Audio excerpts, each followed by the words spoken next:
Shit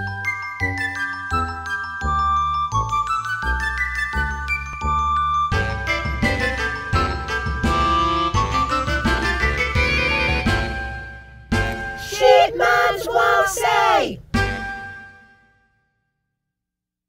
Good evening, everyone, and welcome to Shit Moms Won't Say. I have someone on tonight that I'm very excited about because she has, in fact, earned top fan status on my Facebook page, which I really appreciate. But more importantly than that, and much more interestingly than that, she is incredible. She has an amazing story. She's a mama of a beautiful baby who was born at 27 weeks. Eliana is home. She is thriving. She finally came home in the middle of COVID.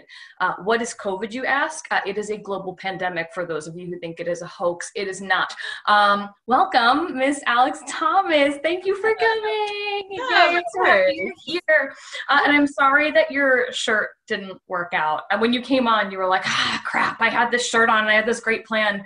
And then what happened? And tell me about the shirt. What is it? Well, as a so for those of you who don't know me, I joined a bunch of groups when Eliana left the NICU because I was finally ready to kind of hear other NICU mom stories. It was a little triggering for me while she was in there, and I really couldn't see a lot of pictures or hear a lot of stories. But once I left, I was kind of given the advice to, branch out and find some virtual support groups. So one of the many things I found was Project NICU. And it's based in Columbus, Ohio. And I joined their Project NICU Ambassadors, which is a brand new program. She is not ready to create chapters, the founder, Pam. She's not ready to create chapters in different states. So she decided to create ambassadors. So we don't get paid. It's all volunteer. And they sent us a succulent and a cool shirt. Oh. And my daughter proceeded to try a new nipple on the Doc Brown's bottle because we thought she was kind of like laboriously drinking. And it turns out that was a little too fast. And then she vomited down my back and on the couch. So that shirt is now in the laundry. And I hope that you just handed her off to your husband and you're like, the couch, the carpet, you take care of that. I can change the shirt. That's it. Pretty much, because I handed her off and then she vomited on him too. So good. Yeah, we sharing the love. Not just you. Project NICU though is super cool. And I know like you do different charity things for it. Where can people find it? And I'll tag it at the end of this so they can take a look. So it's on Instagram. A big part of it is on Instagram. They share stories all the time. I was actually just featured in their 30 Days of Brave. They're doing a campaign for NICU Awareness Month where there's like a mom a day, sometimes dads, but mostly moms because, women tend to be more sharing. Yes. We have a lot to say. Yeah, they do. We do. But so you could find it on Instagram, Facebook. I'm not sure that they have a Twitter. They have a website. But so they're all over there. And then you can follow my story on Instagram as well. And I started my first project for Eliana, and I can get into that a little bit. Sure. Right? But I also wanted to point out my new shirt because my mom would be really upset if I didn't. Okay. So my mom got me this. I love it. While we were in the NICU. She got one for my husband too, and he was like, I'm never going to wear this. Well, mine's the same. It's Camp Crystal, like it's Jason. So we're wearing the same type of shirt. Awesome.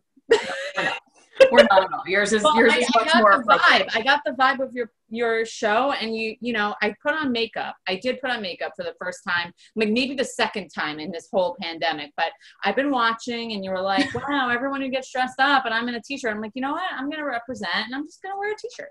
I appreciate that. Yeah, the makeup thing has been a real kick in the ass during like this whole like quarantine pandemic because I was like not like super into makeup, right? But like I put it on my face now and I'm like, she's gorgeous. Like you forget that like you're not a bad looking person, but 34 years old, no makeup, you're like, okay. Listen, Miss Thomas, just because you have a very cool story that I want you to tell does not mean that you get out of this episode unscathed. So you do still have to participate in the Big Mom 3, which I'm thinking at some point I'm going to have some type of big graphic that comes up that's like Big Mom 3. But I don't pay anyone enough to do that because I don't pay anybody. So first question of the Big Mom 3. Did you always know you wanted to be a mom? So what's funny is I warned my husband, and I was talking with my best friend on Friday about your Big Mom 3. I'm like, oh, there's Big Mom 3. And my friend was very interested to hear. So she said, what are your answers? So I told her this answer, and my husband's like, wow, good for me to know. So it's funny. I thought about it. My answer is yes and no. Here's why. I love babies. I do. And my husband can tell you, anybody can tell you, if I had no child right now and you came to my house with Lily, I would just be like, give me this baby. I'm going to hold it. I'm going to snuggle. I'm going to make her laugh. The dopamine is going to rise and I'm going to be like, I love this baby. And then Lily's going to go, wah! And I'm going to go, oh, here you go. You're back. Here. Or I would play for 2 hours and then it would, we would part ways. And then I'd be like, okay. But the rocking chair, by the way, has a great effect for your deep sigh. Lean back. I am in my daughter's room, by the way, because it's the only quiet place in the house, ironically. But the reason why I say that is not wanting to be a mother is because it's not. It's not. There's a huge difference between loving babies and wanting to be a mother. And this is something I did not connect until I had my daughter. Okay.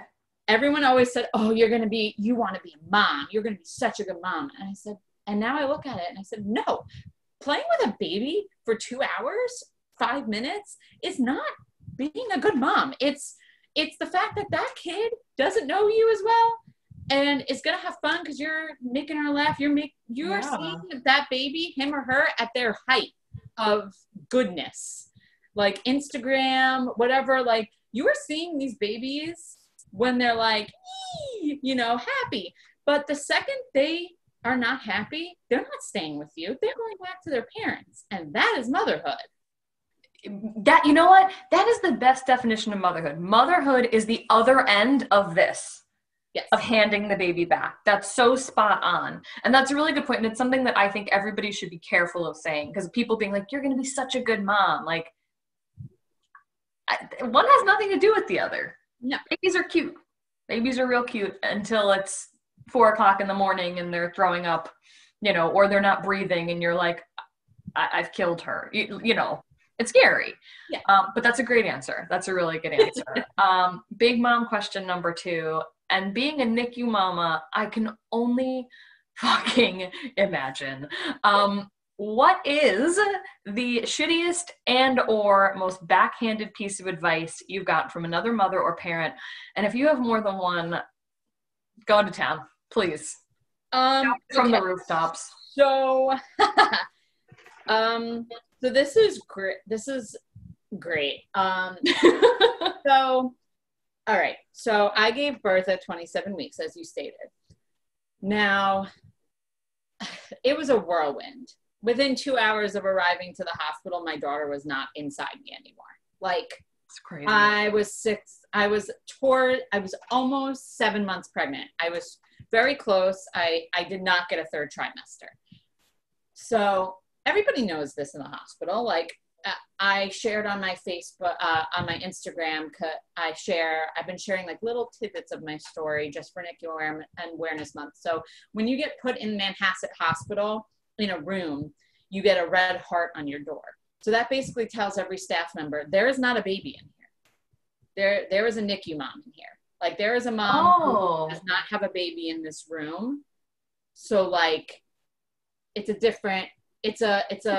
interesting. I didn't know that. That's very cool. I didn't know that either. And I actually didn't really realize it until I was walking through the hallways one day and I kind of like peeked in when there was like a heart on another door and there was no bassinet in there, like the little plastic thing. There was, I was like, But here's the thing. So I just got out of one of the most traumatic experiences of my life, the most to date. And, I had people saying to me, don't worry, this won't happen the next time. I think I can stop filming my show forever now because I don't think there could be a worse thing to say to a person. Like, first of all, how dare you say that? What a just like fucked up thing to say. But second, like, you can't guarantee that.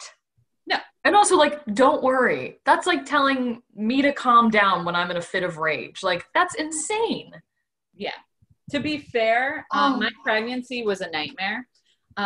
From about 6, so I was nauseous from the beginning, but at about 6 weeks, I began throwing up 6 times a day. I had hyperemesis gravidarum. So I lost 20 pounds pregnant, which is insane. And thanks quarantine, I gained it all back. But yeah, no, I couldn't drink water. It was bad. And then at 17 weeks pregnant, I got my gallbladder removed with no pain med. No. Yeah. They put me out, but I had Tylenol as my pain med. And I think I told Katie this once. I was like, I have to say the gallbladder with no pain meds was more painful than the C-section. Which is, it's easy to actually think about that and be like, yeah, that's totally true. That makes sense. Yeah. But so throughout my pregnancy, everyone kept saying, oh, don't worry. This doesn't happen with it doesn't always happen with second children. It doesn't. It's not proven. And I'm like, I still have a baby here that's not out. Can you not tell me? Stop. So to just have given birth to a 1 pound, 9 ounce baby that I was told you could hold in the palm of your hand and then have people come in. Now listen, I'm going to give one of the OBs in my practice, he was shocked because his phrase was, I'm in the business of delivering healthy, full-term babies. So the fact that they did not catch this on their radar at all was very jarring.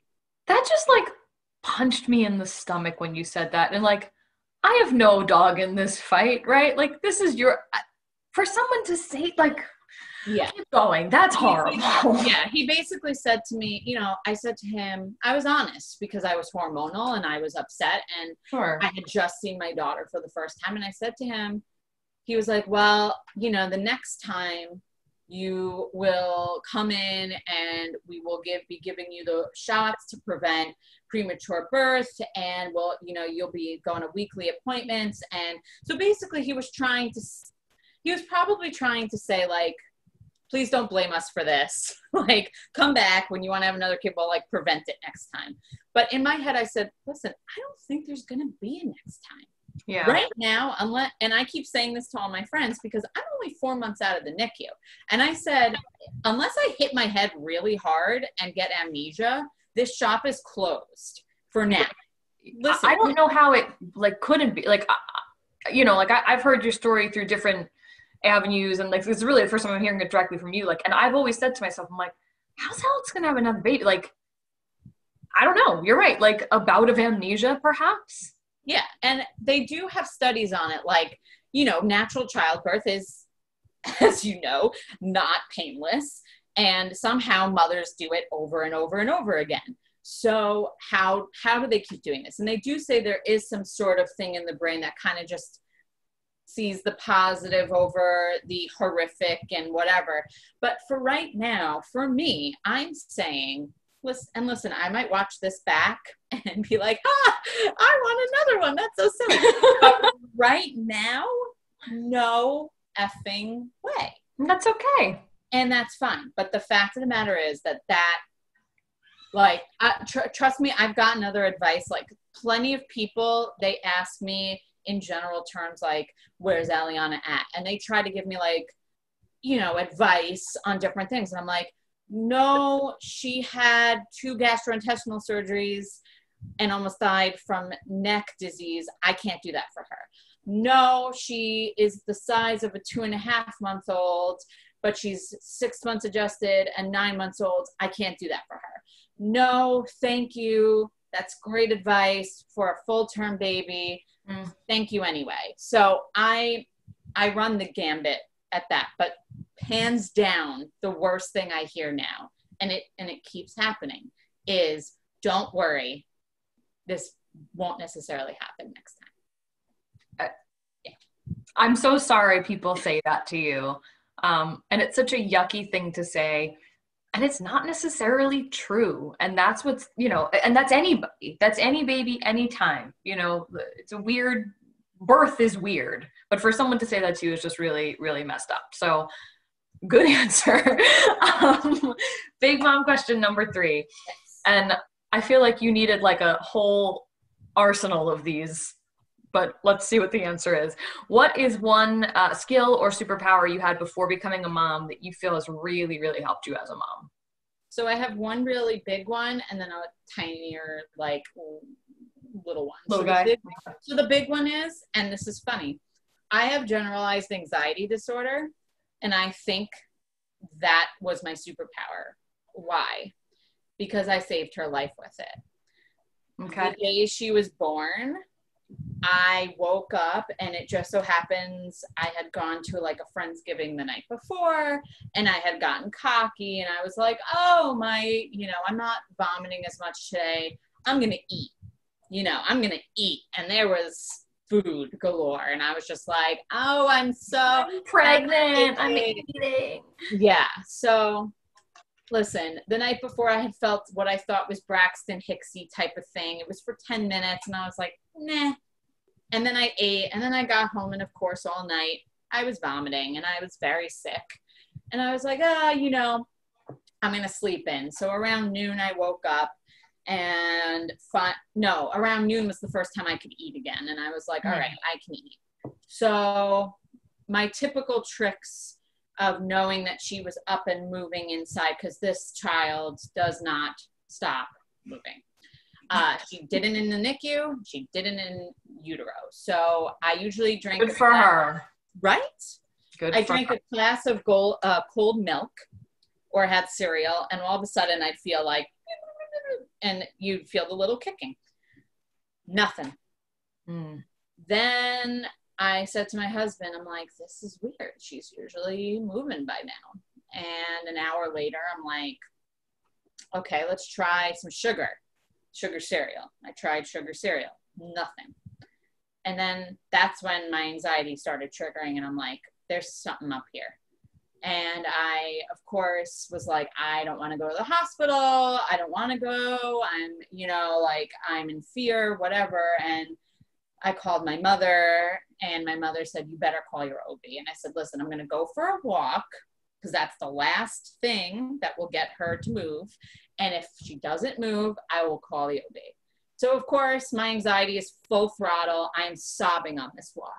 I am with my husband and I'm sobbing because I'm like, I don't know what's wrong with my child. She could be dead in there. I don't know what's happening. I hope you were walking by a lot of people and your husband was like, no, she's just pregnant. Yeah. I was just like in this big winter coat. That's when you needed a mask. That's when we needed COVID. Like you need, like, there's nothing like crying with a mask on. It's like, it's wonderful. But so basically my anxiety saved her because I called the OB and she said, you know, it's probably no big deal. Go to the hospital and get checked out. And again, as I said, within 2 hours, she was delivered. And they said, if you would have waited any longer or till tomorrow, it would have been the end. So honestly, like anxiety sucks, yes, but it has its perks. And the other lighthearted thing is my note taking, which I took notes for you, as I said before. You did take notes for me. So, and in the NICU, you need kindred spirits. Kindred spirits. We're organized Jewish ladies, is what we are. We're very neurotic. Yes. Note taking in the NICU is a very important thing. So like I have 2 notebooks full of like, and granted, I didn't need to take notes because in the Northwell Health System, everything goes into the computer, but it's good to have it on my own. And yeah, just being like that type of person with the note taking and everything. And like, yeah, as I've heard about you, you said you're like a type A personality, which is funny because like I'm sure your house is sparkling clean, and if you walked in, you'd like throw up. It's so gross. Well, so I'm an organizer. Like everything has a place. Like, and I wonder if I can turn it. Like my desk is very neat. Like if it's not, if it doesn't have a place, I'm like having palpitations. Katie is a cleaner. So she's like a deep cleaner. So the combination of psychoses has really worked in our favor for a very clean house. But having a baby, I've had to learn to just be like, there's shit on the floor. There's things on the floor, and you have to be okay with that. She's a baby. Let her have fun. Don't pass on those, that crazy. So, yep. Yes, I am type A and organized, and it's always nice to speak to a fellow crazy person. Right. But listen, like I said to you before we jumped on, I could never do your story justice. Like, I can't guide you through questions to be like, and Alex, when you got to the hospital, da-da-da-da-da. Like, people need to hear it, and it's such a scary thing to happen, and it's a real thing that happens, obviously. Like I said to you before, don't talk about what you don't want to talk about what you do want to talk about. But like, I would love to sit back, relax and hear what you got to say, because I think your story is amazing. And what's amazing is where she is now, like just how far this little Wonder Woman has come in such a short period of time. But with such a long journey already that's happened. So please, as I've said to anybody else that I'm like, tell your story, like I'll take a sip and shut up, go to town. So I don't want to get like that whole, it's gotten a little serious with me already on this episode. And I'm like, and you're a funny person. So like, I am, it up, won't you? That's the thing. It's like me and you, before I get into my story, me and you, not proper English. You and I have never done a show together, which is like wacky, ridiculous. We'd have so much fun. We would, but we're both like, I mean, you're a super belter, redonk-a-donk. No. We both have similar like typiness. Like I'm not going for like Katie's type of role. No. I used to when I was like first soprano, and now I'm like like I'll jump on soprano in the ensemble if I'm lazy. Like I don't feel like learning the lines. I'm a comfortable like mezzo soprano alto that when they're like, Jess, can you take? No, I cannot. Like it's a hard no for me. It's like the one part that I'm gonna play and that's it. Like I don't venture out. But that's the thing. I'm so glad you did this, because without theater right now, it's like, where is the humor? Like, there is none to be fun and nothing. Funny? Life is miserable without theater, and everybody should hear that. Everyone, life sucks without theater. Not that the show will necessarily stop not if, when theater comes back. But this is certainly a good placeholder in the interim.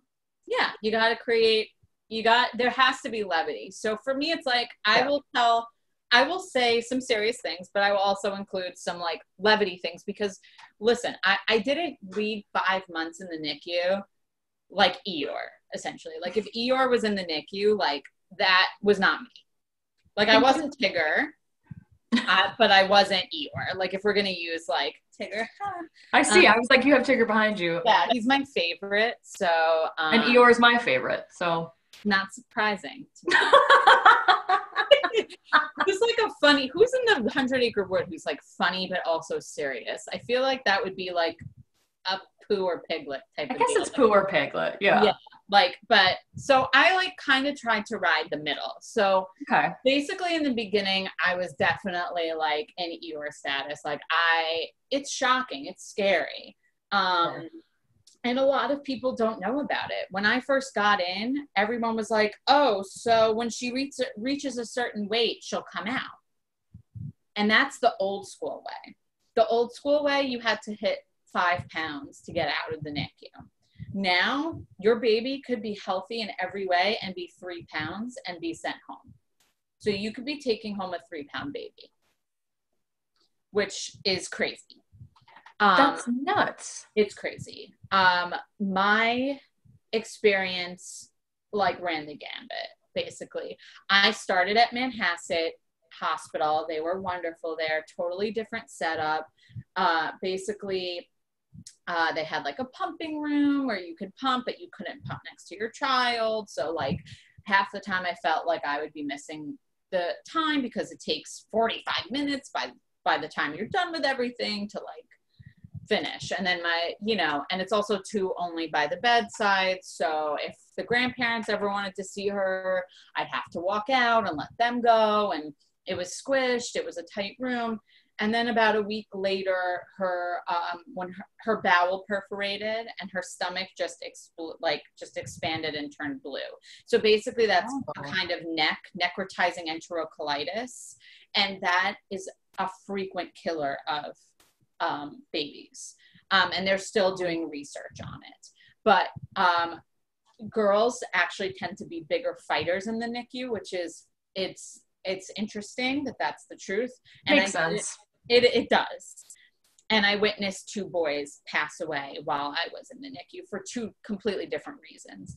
But my daughter was ridiculous. She was ridiculous. I actually didn't get to see her the first day she was born. I went in the second day just because they were working on her, because she was 1 pound, like she couldn't breathe. They intubated her. My husband got to see her with my mother-in-law for like 5 minutes before they were like, bye, gotta go. But I saw her the second day, and I gotta tell you, nothing will help you get over a C-section than wanting to see your kid and go. I was walking back and forth from the NICU probably 2nd or 3rd day. And when I got discharged, they asked me to stay an extra day, and I wouldn't, because there were crying babies all around me, and I just couldn't. I couldn't deal with it. I said, my mental health that's a big thing, and I'm a big advocate of it, whether you have a preemie or full term. Your mental health as a mom is so important, and that was one big thing I learned in the NICU. I could have sat there 24 hours a day. I could have said, I'm going to take my maternity leave now, and I'm going to sit by her isolette, her little incubator, and I'm just going to stare at her all day, and that's it. And one of the nurses said to me, you can't. You have to go home. You have to live your life, because if your cup is not full, her cup won't be full, because you need to be there to support her. So you can't pour from an empty cup. Exactly. Our doctor always said that. It's true. It's very important. So she got transferred to Cohen's NICU a week into her life, and we were informed that she was dying. So it took 7 hours to go a mile between the hospitals, if you could believe it, to transport her. Just because of her like fragility? Yes. Okay. Crazy. Well, you also one person from Cohen's had to go to that hospital. Then they had to round on her, basically give all the stats, what the point of her moving was, everything else. Then you have to test the equipment in the ER. Then you have to connect her to the breathing equipment in the ambulance, make sure she's steady. Then you leave. Then you get to the NICU. Then you're like, is she steady? She's good. Okay, transfer her into the Cohen's equipment. Is she steady? Okay, bring her into Cohen's and up the stairs. So I waited about 7 hours before her and my husband arrived to the hospital. That's some Grey's Anatomy shit right there. It's crazy. I wish they covered more preemie stuff on these doctor shows. Honestly. They should make an episode out of that. It's insane. So my husband and I were brought to this room, and one of the surgical fellows, which by the way, I loved all of my fellows pretty much when we were there. They basically said, handed us a DNR, and we're like, you guys have to talk about this. You have like 5 minutes, and we'll be back. And the chief of surgery was like, I haven't even seen her yet, so I'm going to go see her. You guys figure it out. So they left us there, and it was like, it was heavy. And then they came back, and they were like, oh, she's not dying. Oh, okay. I would have just jumped out the window and be like, I can't, it's enough. Don't give me any more information. Just tell me when she's fine. Yeah. So they said, listen, she's not okay. She's going to need surgery, but she's definitely not. So they said she's not a minute to minute or even an hour to hour baby. She's a day by day baby. And okay. I said, okay. So from then on,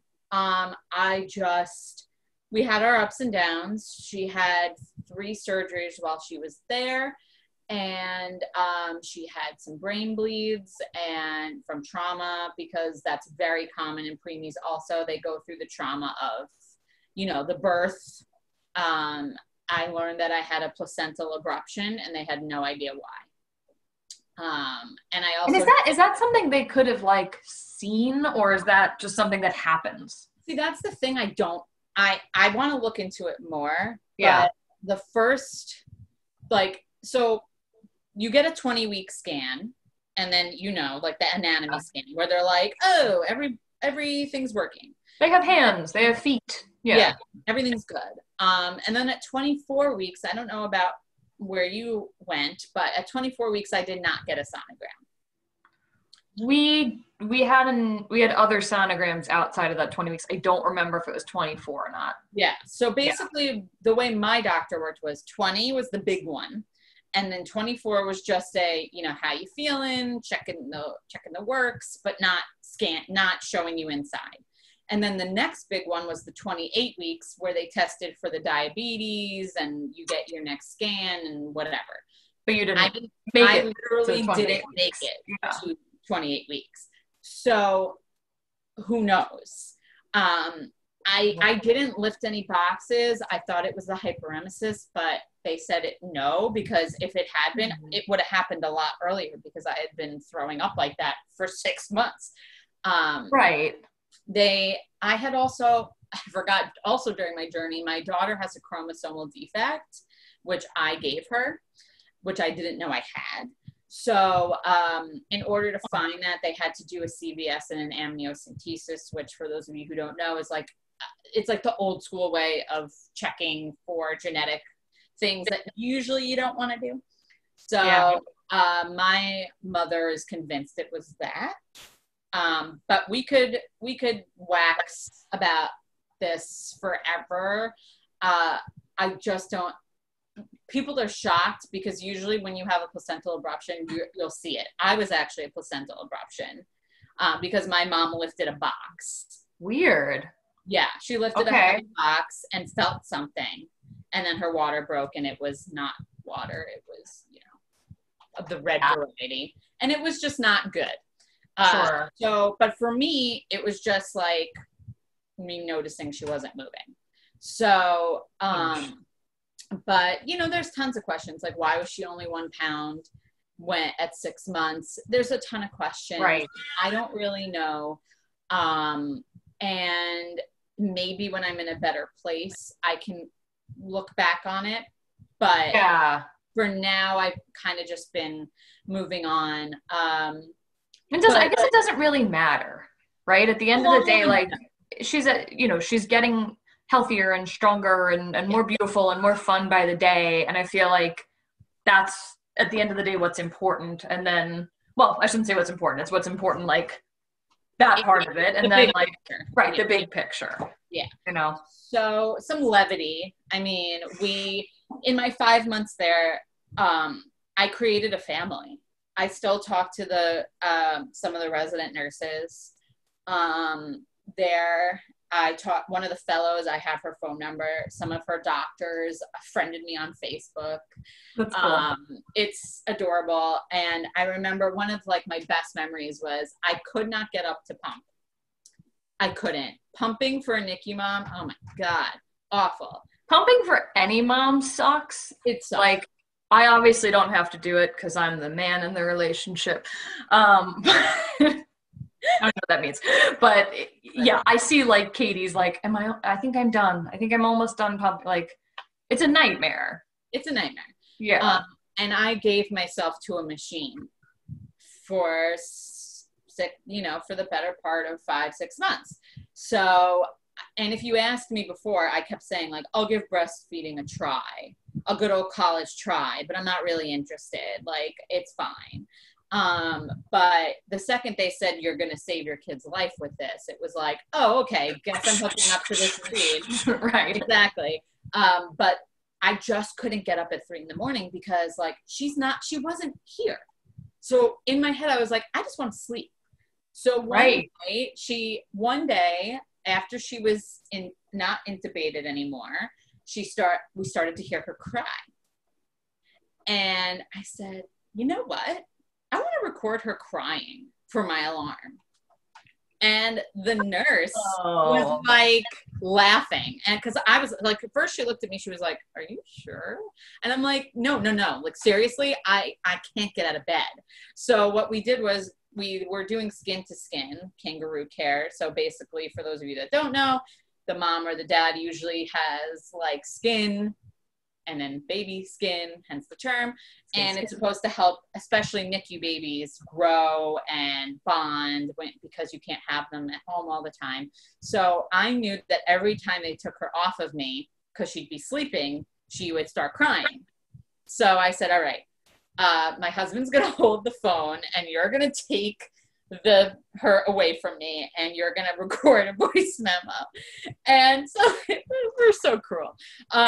My daughter's definitely going to be like, wow, you're cruel. So they take her off and we record it and she goes, wee! And it's like this little cry. And then you hear me like evil villain laughing in the background, like, and I'm just like belly laughing.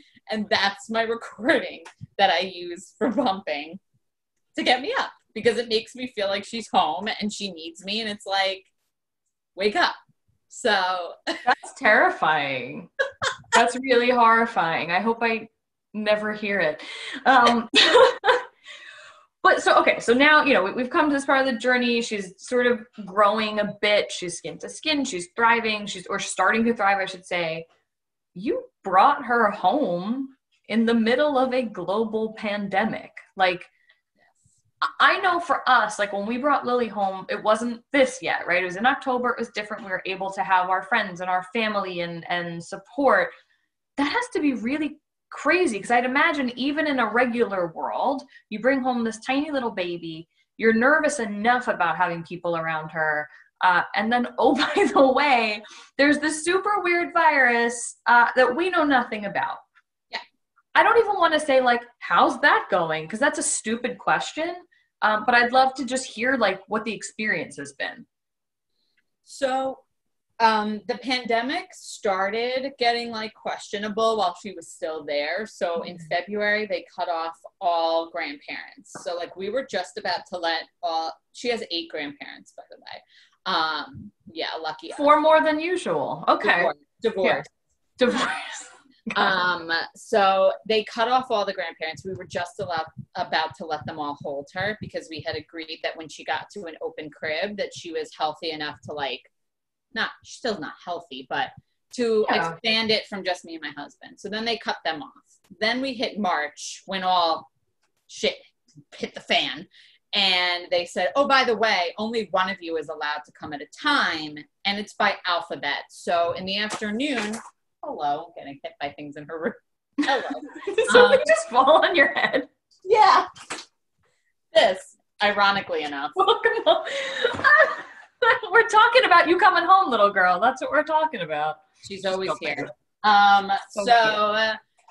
So anyway, So I went in the afternoon. You were allowed to see her 2 hours. And then at night, you were allowed an hour and a half. And we were allowed to come 9:30 to 11, which I don't know about you, but, like, I'm exhausted at 9:30 to 11, but we still made it happen. So April 30th, they were like, she's going home, yay. Or April 29th. And we brought her home. And the grandparents had to stand on the other side of a glass door and, like, wave at her. And, it took us about a month or a few weeks before we let them all hold her for the first time. Mm-hmm. And we had talked to one of the doctors about it, and they had to shower, clean clothes, mask, absolutely no, like, kissing, nothing like that, outdoors, and only for 15 minutes at a time. Wow. So we had a timer. So it was very cruel. It's very cruel, like, to do this to your parents. It is, yeah. Like, here's your grandchild. We're setting an alarm. Have fun. Like, what are you supposed to do, though? Like, it's what's best for your kid. Like, that's all that it comes down to. It's true. And then it's like, and then the pandemic, like, is not getting worse, but it is getting worse, but it's not getting worse. So we cut them off at some point because the pediatrician told us that we shouldn't even be letting them hold her. So now they haven't held her in a while. So it's like, it's driving us a little batty. We do see people on our porch, like what you've done with like the social distancing. We do have a big deck. So like people can sit on that side with their masks on. And like, we've even expanded it a little to like, if you have food, you can eat it over there. We'll eat it over here. My mom has been the only person, and this is just as of last week, who has been inside our house, and she has to wear a mask because I just need her help. And I mean, with schools coming back, we are definitely afraid. We're afraid because we don't know. And for me, this kind of just expands into a totally different thing. And a big part of my motherhood journey is expectation versus reality. I'd imagine, and I think that that's a big part of everyone's motherhood journey.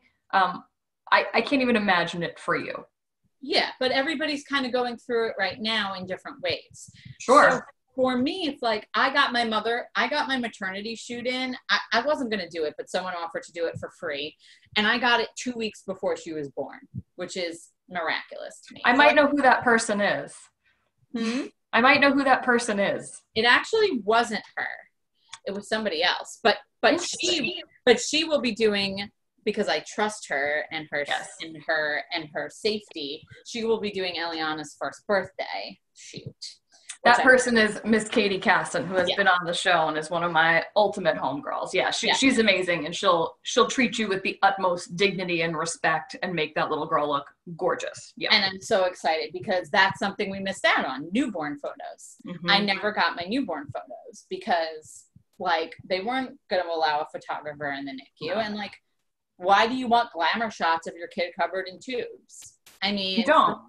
I have enough photos of her in the NICU to fill like 50 albums, but I don't really need like glamour shots. But for me, it's like right now I feel for all the mothers out there because my daughter's first birthday is coming up in November.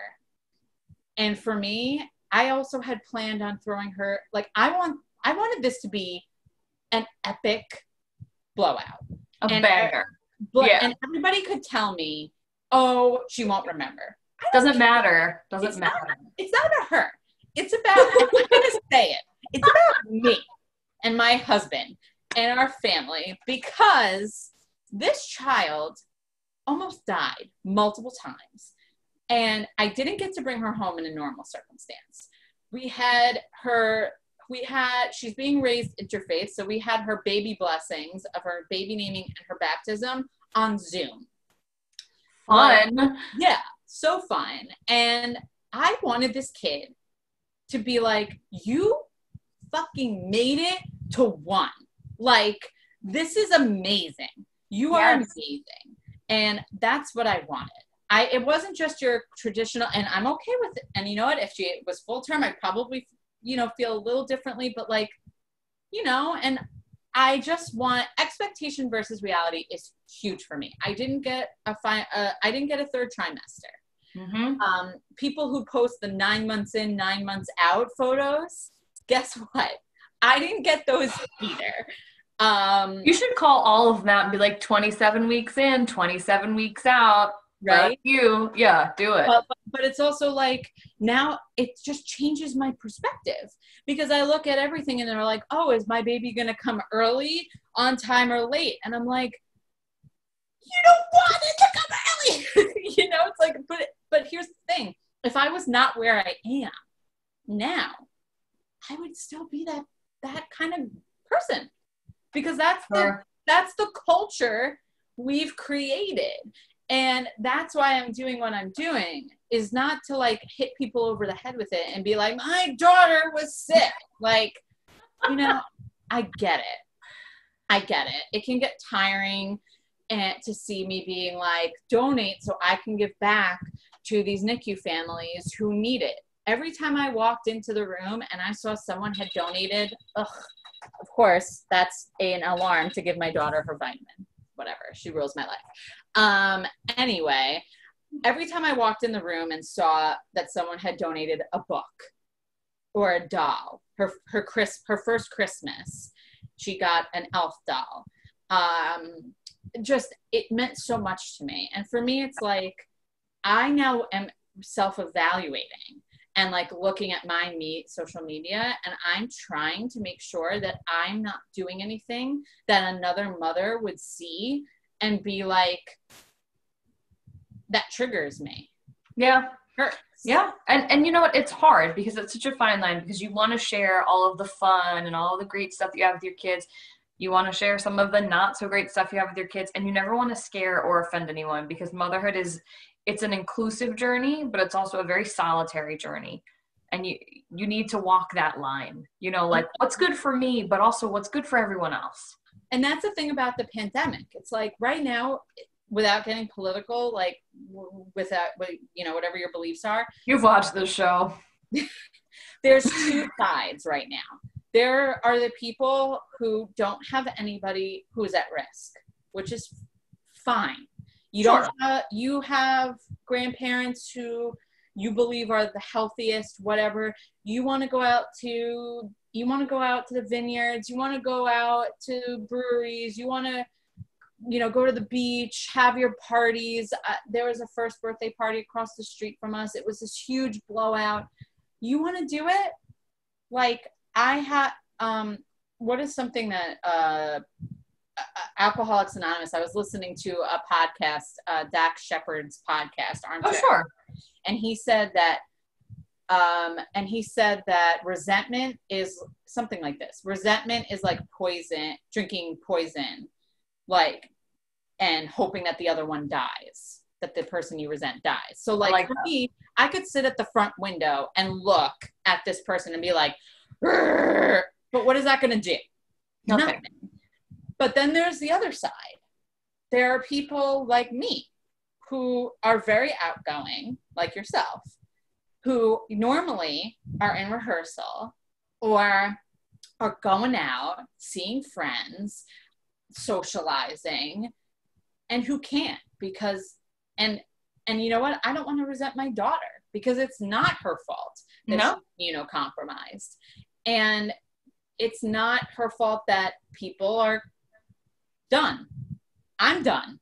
If I could take her out, and she hasn't met half of her family yet. She hasn't met most of my friends yet, my husband's friends yet.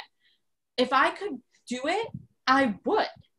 But I'm not, because I know, like, and this is where the mental health thing gets tricky. It's like I said before that my mental health is more important than watching her all the time. But now it's like a tricky, slippery slope because my mental health is very important. But right now it's taking a back seat to keeping her safe because she didn't fight for 5 months to be on this planet for me to just be like, but I need to go get my I'm bored.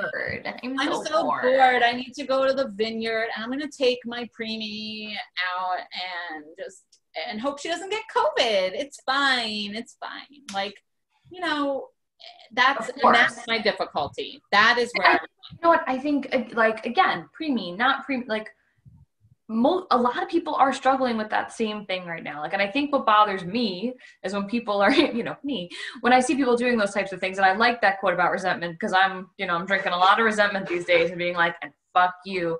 Like, we don't want to do those things. Of course we do. Of course we do. Like, our friends haven't played with Lily in months. My in-laws just started being around her normally. You don't even have that option yet. So to see people acting in a way that is just sort of absolutely not giving any type of shit about your situation, it's really hard to not be resentful. So I applaud you for taking that mentality, because I certainly haven't. And I'd love to be like, I'm going to give it a shot. I'm not. Listen, it's tough. It's tough. I was going to add my question to you after this and be like, have you found any humor in it? But obviously have. So I'm going to change my question and then we'll start to wrap ourselves up here. What's the funniest shit that's happened since she's been born? What's the wackiest thing? And it could be preemie related or it could just be motherhood related. What's gotten you real good in the last couple of months? I don't know if you can hear her in the background now, because I can. I don't know. I can hear Lily in the background. I just heard, okay. ah! Yeah. So, honestly, my daughter makes it, I don't know what it is about her, but her facial expressions are ridiculous. And I wish I could study babies' brains. Like, for me, the faces, NICU or not, it's just ridiculous. Yeah. Like, it was always the eyebrows. The nurses always said it was like the eyebrows. They would just be like, like, what are you doing? And honestly, it was just, I always made the nurses laugh. Like, it was always just a lot of levity and humor, because that's how I find solace in things, is just cracking a million jokes. But I get it. I'm trying to think, like, right now, my favorite thing that she does is we're trying to watch West Wing. I don't know if you've ever watched it, but I'm familiar. I haven't watched it. It's hard to follow if you're not politically savvy. Like, half the time I have to pause it and I'm like, what? But she apparently just likes to talk over the whole thing. The second she knows that we're watching it, because she knows I can't follow it, it will just be like, you'll start it and Rob Lowe will start talking really fast, because it's you know, it's that type of script, and all you'll hear is, and I'm like, okay, all right, shush. I got it on video once. She actually did a monologue. I kid you not. I just turned on record, and she did a full-fledged monologue with peaks and downs and tone changes. And at one point she went, and I'm like, all right, like, I don't know what's happening here. I don't know if Lily's trying to watch this. I don't know if Lily's starting to show theater person qualities, but I mean, I guess that's what Katie and I get for doing theater with them in utero. We all deserve it. Yeah, she sings constantly. She makes a lot of sounds. Her new thing is when she wants to see something, or she's like discovered something new, she goes, and like looks across the room. We also, for, you know, everybody, we're filming this on September 7th. It's going to air sometime in September, but it's September 7th. Our Halloween decorations are already up. And she came down the stairs. We did it when she was napping. And when she came down the stairs, she went, she's very dramatic. So yes, it sounds like we have two little mini us's in the making. Yeah. I'll take it. Last question. What is something you know now that you wish you knew before becoming a mom? Mm-hmm. And like, what a loaded question for you. I almost want to be like, and scene. But it's really like, I couldn't. This is the one where I was like, I don't know what the answer is. I guess my answer is like, I'm fucking strong. Yeah. Like, I'm strong. Like, and so many people would message me and be like, you're so strong, you are inspiring, you're strong. But like, that's the thing. A lot of times I would say, I can't do this, I can't do this, I can't do this. But overall, like, holy crap. You did it. I'm strong, and I definitely didn't have that before this whole thing happened. Like, I was very doubtful of myself all the time. And if I knew that, like, pregnancy wouldn't have scared me half as much as it did. Like, the idea of it always scared me. But like, yeah, I'm just ridiculously strong. And also priorities. Like, priorities, they change. Mm-hmm. And they warn you, and they're like, you know, oh my God, but it's just different little things. It's like little things in friendships used to like get to me, and I'd be like, oh my God, they hate me, or whatever, or, you know, just different drama, as you know, is prevalent where we are. Drama. Yep. So, but for me, it's like, after everything I've been through, it's priorities. It's like, just like, it's like, who cares? how are you going to live your life? Like at you 34, me 32, like how are we going to live our lives every day? Like what are we going to let get under our skin and take up our brain space, especially in this COVID time when we have so much time to think? It's like, what are you going to let take up your brain space? And for me, I'd rather focus on like raising money or, you know, taking care of my daughter, like cultivating relationships with people who are real and not toxic, and just not like immature and etc. Just that's what this motherhood is like really showing me. I love it. Because you're right. Your bullshit meter just it ups itself tenfold. So awesome. And thank you so much for being here. I know like getting you in the middle of the day was like a wacky, like your schedule is so nuts. So I really appreciate you being here, and, you know, go Eliana, go. She is just kicking ass and taking names. We're going to post all of the Project NICU information to make sure people are aware of it. Follow it, love it, donate if you can. And thank all of you for watching Shit Moms Won't Say. Keep tuning in. It's a hell of a time. And I will post all of our social media at the end of this. Thank you so much and have a great night.